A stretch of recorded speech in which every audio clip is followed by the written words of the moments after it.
VP Nurul হক নূর সে নাকি রয়ের agent, এরকম একটা টাইটেল দিয়ে কিন্তু ভিডিও পোস্ট করছে আমাদের সাংবাদিক ইলিয়াস হুসাইন ভাই।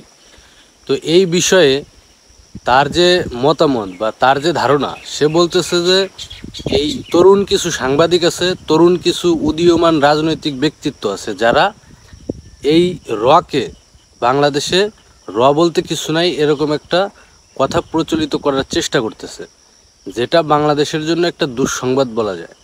কারণ এরা হয়তোবা রয়ের হয়ে কাজ করতেছে। যদি এরা রয়ের হয়ে কাজ না করবে তাহলে কেন মানুষকে এটা বুঝাইতে চাইতেছে যে বাংলাদেশের র বলতে কিছু নাই।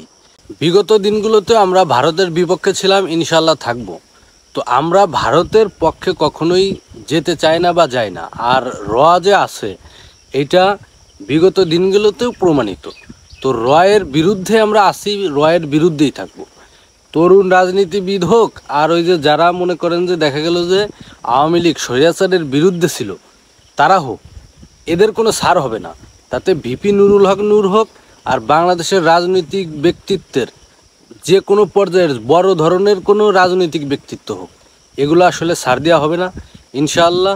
ইলিয়াস ভাই যে অভিযোগটা আনছে যে কিছু তরুণ রাজনীতিকবিদ তারা টাকা খেয়ে তারপরে রকে বাংলাদেশে একটা হাস্যকর সংগঠন হিসেবে পরিচালিত করার চেষ্টা করতেছে, যেটা আমি মনে করি যে কখনোই সম্ভব হবে না।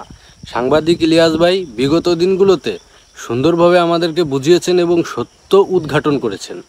তো এইভাবে সত্য উদ্ঘাটন করবে ইনশাল্লাহ। আমার সাথে থাকুন, ইলিয়াস ভাইয়ের সাথে থাকুন। আমরা এই সত্য উদ্ঘাটনে আপনাদেরকে সবসময় সচেতন করব ইনশাআল্লাহ।